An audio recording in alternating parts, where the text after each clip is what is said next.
आज सुगंधा अपनी बहन से फोन पर बात कर रही थी। तब उसे पता चला कि वह अपने बच्चों की छुट्टी के बाद मायके आ रही है। तब उससे भी पूछा, दीदी तुम भी आ रही हो क्या? आ जाओ, हम दोनों साथ रह लेंगे। तब सुगंधा ने कहा, मुझे सासू माँ जी से बात करनी होगी। तभी उसकी सासू माँ ममता जी की आवाज आई। बोली, बहू कब तक फोन पर लगी रहेगी? आज चाय मिलेगी कि ना मिलेगी? शाम का समय था। फिर जब वह चाय बनाकर लाई तब सासू माँ बोली, अरे बहू तेरा चेहरा पढ़ सकूं हूँ मैं? कोई बात करनी है क्या? तेरा चेहरा देखकर लग रहा है जैसे कुछ पूछना चाहे है पर बोल ना रही, क्या बात है? तब बड़ी हिम्मत करके वह बोली, माँ जी मेरी बहन मायके आ रही है, मैं भी चली जाऊं।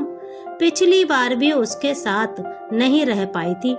इतना सुनते ही वे बोली, अरे कितने दिन रहोगी वहाँ? तब वह कहती है, 5-6 दिन तो रह ही लूंगी, साल भर में एक बार ही मौका मिलता है। तब ममता जी बोली, यहाँ घर का काम कौन संभालेगा? मुझसे अब ना होता है। तब सुगंधा ने कहा, माँ जी बाजू में रज्जो जो है वह काम कर दिया करेगी।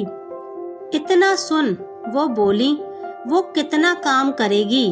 उनके इस प्रश्न को सुन सुगंधा बोली, माँ जी वह बर्तन और कपड़े तो कर ही लेगी, झाड़ू रोज सुबह बस लगवा लेना, पोछा का क्या है 2-3 दिन में पूरे घर में करा लेना, मेरे कमरे में जरूरत ही नहीं है, पर आप बैठक और किचन में रोज पोछा लगवा लेना, इतना ही काफी होगा। फिर उसकी सासू माँ बोली, अच्छा चली जा, पर जितने कपड़े टंगे हैं टावल चादर वगैरह वो सब धुलकर ही जाना। उसने जी कहकर हाँ में सिर हिला दिया। तब उन्हें और भी कुछ याद आया तो वो कहने लगी, कपड़े प्रेस भी कर जाना, नहीं तो मेरा बेटा परेशान होगा, और सूखा नाश्ता भी बनाकर रख जाना। इतना सुनते ही वह मन ही मन बड़बड़ाते हुए कहने लगी, कहीं 1 सप्ताह का खाना भी बनाकर ना रख जाऊं? अरे अरे क्या सोचने लगी? सासू माँ ने बोला। फिर वह बोली, कुछ नहीं माँ जी।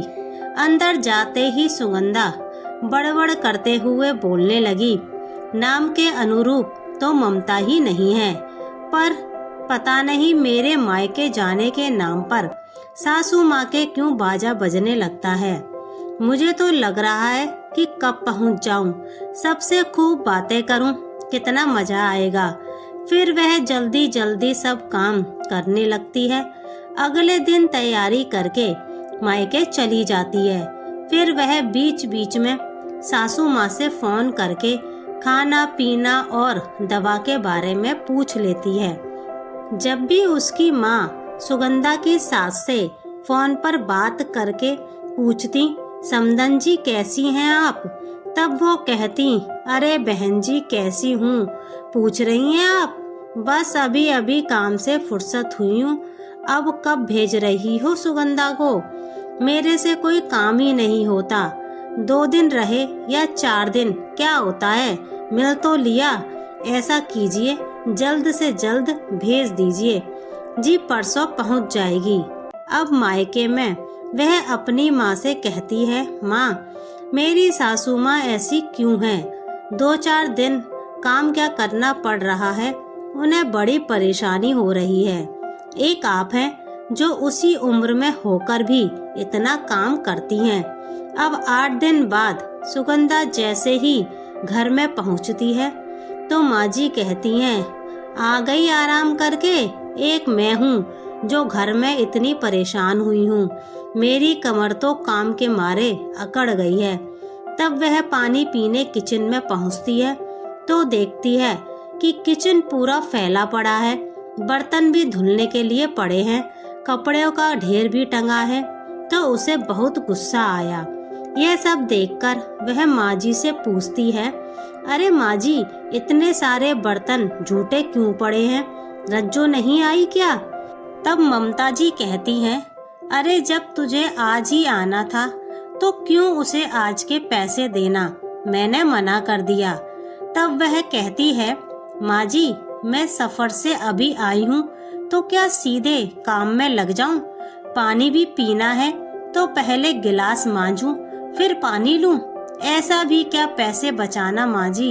वह कांच के गिलास को धुलकर पानी लेकर पी लेती है। ममता जी को इतना भी नहीं हुआ कि बहू को एक कप चाय बनाकर दे दें।